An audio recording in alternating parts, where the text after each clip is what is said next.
दोस्तों, हमारी समझ के मुताबिक ब्रह्मांड में पृथ्वी ही सिर्फ एक ऐसा ग्रह है जहां जीवन संभव है। और अगर हम ब्रह्मांड के किसी दूसरे प्लेनेट यानी ग्रह पर अपने पैर रखेंगे तो वहां का ज्यादा गुरुत्वाकर्षण, ज्यादा तापमान, ज्यादा प्रेशर और कमजोर वातावरण की वजह से हम तड़पने लगेंगे और कुछ ही मिनटों में खेल खत्म।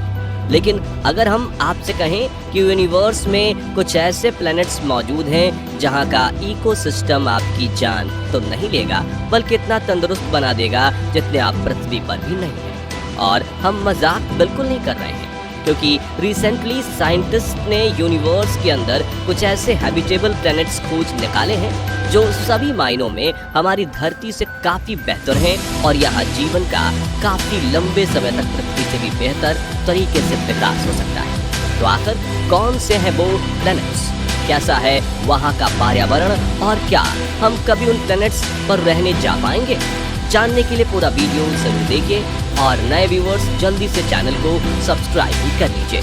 दोस्तों, पिछले कई सालों से हम ब्रह्मांड के असीम छोर तक नजर फेरते हुए जीवन के पनपने के लिए पृथ्वी जैसा ही एक प्लेनेट खोजने की कोशिश कर रहे हैं। लेकिन एक ऐसा प्लेनेट मिलना जो हर तरह से पृथ्वी जैसा हो वो मुमकिन नहीं है। इसलिए 15 अक्टूबर 2020 को एस्ट्रोबायोलॉजिस्ट DS मकूच ने एक नए रिसर्च मिशन की शुरुआत की, जिसमें उन्होंने ब्रह्मांड में मौजूद ऐसे प्लैनेट्स को अपना टारगेट बनाया जो हमारी पृथ्वी से सभी मायनों में बेहतर थे। और आपको यकीन ही नहीं होगा कि उन्होंने अंतरिक्ष में एक या दो नहीं बल्कि 24 ऐसे सुपर हैबिटेबल प्लैनेट्स खोज निकाले जो कई मायनों में धरती से बेहतर थे। अब अपनी लिस्ट को छोटा करने के लिए उन्होंने अपनी टीम के साथ मिलकर कुछ क्राइटेरियाज की लिस्ट बनाई। इस लिस्ट में सबसे पहला क्राइटेरिया था होस्ट स्टार की उम्र। दोस्तों, किसी भी प्लैनेटरी सिस्टम का होस्ट उसके आसपास घूमने वाले प्लैनेट्स की हैबिटेबिलिटी पर काफी असर डालता है। उदाहरण के रूप में हमारे सोलर सिस्टम का होस्ट है सन, जो पूरे सौर मंडल को कंट्रोल करता है और इसकी रोशनी की वजह से हमारी पृथ्वी पर जीवन है। अब जरा सोचिए कि कभी अचानक से सूर्य का चमकना बंद हो जाए तो, रोशनी और गर्मी ये देना बंद कर दे तो क्या होगा? साफ तौर पर पृथ्वी से जीवन का सफाया हो जाएगा। और आपको बता दें कि हमारा सन एक येलो ड्वार्फ स्टार है जिसकी उम्र लगभग 10 बिलियन साल है और 10 बिलियन सालों के बाद ये एक रेड जायंट में बदल जाएगा। और वहीं ऑरेंज ड्वार्फ स्टार की उम्र 20 से 50 बिलियन साल होती है। ऐसे में एस्ट्रोबायोलॉजिस्ट मकूच ने ऐसे ग्रह चुनने का फैसला किया जो ऑरेंज स्टार के आसपास परिक्रमा कर रहे थे ताकि वहाँ लंबे समय तक जीवन संभव। दूसरा क्राइटेरिया था वहाँ पानी उपलब्ध। तो एक सही प्लैनेटरी सिस्टम मिलने के बाद उस प्लैनेट और उसके होस्ट स्टार के बीच के डिस्टेंस को नापना, जिसमें हमें इस बात का पता लग सकता है कि वो प्लैनेट हैबिटेबल जोन में है या नहीं, जिससे हमें उस प्लैनेट पर मौजूद पानी की मात्रा के बारे में पता चलता है।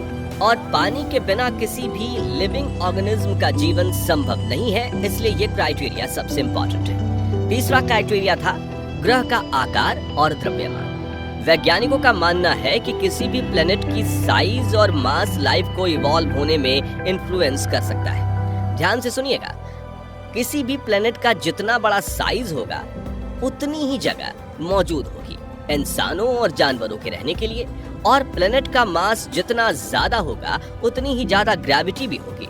इसी गुरुत्वाकर्षण की वजह से हम इंसान जमीन पर पृथ्वी की तरह ही चल पाएंगे और यही ग्रेविटी हवा को जमीन की तरफ खींच कर रखेगा, जिससे उसका वातावरण ज्यादा घना और स्थिर रहेगा।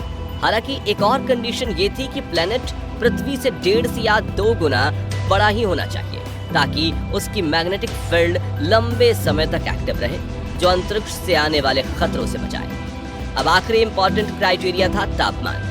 अब दोस्तों, किसी भी ग्रह का तापमान बहुत ज्यादा होगा तो वो हमें जला कर रख देगा और बहुत कम होगा तो जमा देगा। ऐसे में वैज्ञानिक हमेशा ऐसे ग्रह पर फोकस करते हैं जिसका एवरेज टेम्परेचर पृथ्वी से 5 डिग्री कम या 5 डिग्री ज्यादा होता है, क्योंकि पृथ्वी के ट्रॉपिकल रीजन में रहने वाले माइक्रोबैक्टीरियाज इसी टेम्परेचर रेंज में सरवाइव कर सकते हैं। इन्हीं चारों क्राइटेरियाज को ध्यान में रखते हुए डॉक्टर मखूज की टीम ने 24 में से 2 ऐसे प्लैनेट खोज निकाले जो इन चारों कंडीशंस को परफेक्ट क्लिक कर रहे थे। इन दोनों प्लैनेट्स में से एक है ल्यूटन बी प्लैनेट। इस प्लैनेट को 2017 में पहली बार खोजा गया था और उस वक्त इसे हीलियस 273b नाम दिया गया था। हमारे सौर मंडल से करीब 12 लाइट ईयर्स दूर न्यूटन स्टार के आसपास परिक्रमा करने वाले इस प्लैनेट पर न सिर्फ पानी मौजूद है बल्कि लाइफ के सिंपल से कॉम्प्लेक्स फॉर्म में जिंदा रहने के लिए सभी जरूरी चीजें जैसे कि एमिनो एसिड और हाइड्रोकार्बन भी भारी मात्रा में मौजूद है। इतना ही नहीं, इस प्लैनेट का मास यानी द्रव्यमान पृथ्वी से 2.89 गुना ज्यादा है और यह पृथ्वी से 6% ज्यादा सनलाइट रिसीव करता है। यानी ये प्लैनेट इंसानों के रहने के लिए इतना अच्छा है कि वैज्ञानिकों ने इसे सुपर अर्थ का नाम दिया है और नासा भविष्य में इस प्लैनेट पर पहले ऑर्बिटर और फिर लैंडिंग मिशन करने की तैयारी कर रही है। वहीं कुछ वैज्ञानिकों का तो ये तक कहना है कि इस ग्रह पर एलियंस मौजूद हो सकते हैं। इन्हीं बातों को ध्यान में रखते हुए मेटी नाम की एक ऑर्गेनाइजेशन ने इस ग्रह पर कई मैसेज भेजे जिनमें से एक में यूनिवर्स में हमारी लोकेशन का ट्यूटोरियल और दूसरे में अलग अलग इंस्ट्रूमेंट्स की आवाज है। ऐसे में अगर ल्यूटन बी प्लैनेट पर इंटेलिजेंट एलियंस मौजूद हुए तो वो एक ना एक दिन हमसे जरूर कांटेक्ट कर सकते हैं। अब दूसरी हैबिटेबल डिस्कवरी की बात करें तो ये कोई सिंगल प्लैनेट नहीं है बल्कि पूरा स्टार सिस्टम है जिसमें एक या दो नहीं बल्कि पूरे 7 धरती से प्लैनेट अपने स्टार के चक्कर लगा रहे हैं और इनमें से 3 प्लैनेट्स हैबिटेबल जोन में आते हैं। इस प्लैनेटरी सिस्टम का नाम है ट्रैपिस्ट-1 जो कि पृथ्वी से 40.66 लाइट ईयर्स दूर है। इस सिस्टम का होस्ट स्टार एक रेड ड्वार्फ स्टार है जिसका नाम है ट्रैपिस्ट-1 और ये एक रेड ड्वार्फ स्टार है जिसका साइज हमारे जुपिटर प्लैनेट से थोड़ी सा बड़ा है। सरफेस टेम्परेचर सूर्य से 3 गुना कम यानी कि करीब 2290 डिग्री सेल्सियस है और द्रव्यमान सूर्य के 9% जितना है। इस स्टार की डिस्कवरी सन 2000 में हुई। इसके बाद धीरे धीरे करके इसके चारों तरफ परिक्रमा करते हैबिटेबल प्लैनेट्स को खोजा गया था। यहाँ गौर करने वाली बात यह है कि ट्रैपिस्ट-1 के प्लैनेट्स हमारी पृथ्वी से करीब 3 बिलियन साल पुराने, यानी अगर यहाँ लाइफ होगी तो वो पृथ्वी के बनने से भी पहले पूरी तरह से डेवलप कर गई होगी। इस बात से आप ये अंदाजा लगा सकते हैं कि अगर इनकी फॉर्मेशन के बाद पृथ्वी की तरह ही वहाँ भी कोई माइक्रोबियल लाइफ की शुरुआत होगी तो वो इस वक्त विकास के साथ कितनी ज्यादा इंटेलिजेंट एलियन प्रजाति में बदल गई होगी।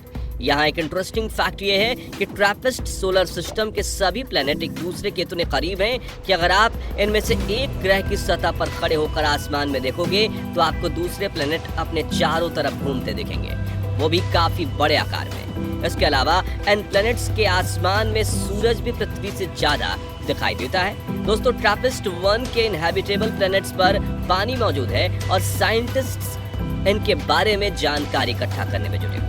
दोस्तों हैबिटेबल प्लैनेट की खोज में हम पृथ्वी से इतने दूर चले गए थे कि हमने हमारे सबसे पास वाले हैबिटेबल प्लैनेट को तो इग्नोर ही कर दिया था। इस प्लैनेट पर रहने की कंडीशन धरती से काफी अच्छी है लेकिन इसके बावजूद वैज्ञानिक इसमें थोड़ी कम दिलचस्पी दिखा रहे हैं। जी नहीं, हम मंगल ग्रह की बात नहीं कर रहे हैं बल्कि इसका नाम है कैलिस्टो जो कि जुपिटर यानी कि बृहस्पति का दूसरा सबसे बड़ा चांद है जिसे शुरुआत में तो सोलर सिस्टम का बंजर चांद घोषित किया गया था लेकिन 90 के दशक में ये बात सामने आई कि कैलिस्टो की सतह पर पानी बर्फ के रूप में मौजूद और इसकी सतह के नीचे पूरा का पूरा समंदर मौजूद है।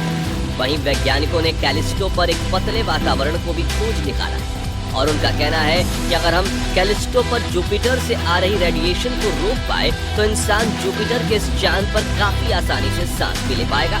तो भविष्य में जैसे ही हमें रेडिएशन कंट्रोल करने की पावरफुल टेक्नोलॉजी मिलेगी वैसे ही हम कैलिस्टो को भी फिर से अलाइव करके हैबिटेबल बना पाएंगे। तो दोस्तों क्या भविष्य में कभी ऐसा दौर आ सकता है कि हमें पृथ्वी को छोड़कर जाना पड़े? और अगर ऐसा होता है तो आप इनमें से कौन प्लैनेट पर जाना पसंद करेंगे? कमेंट करके जरूर बताइए और वीडियो पसंद आया हो तो इसे लाइक और शेयर जरूर कर दीजिएगा। साथ ही ऐसे इन्फॉर्मेटिव वीडियोस को देखते रहने के लिए हमारे चैनल को सब्सक्राइब करके पास वाली घंटी जरूर दबा दीजिए।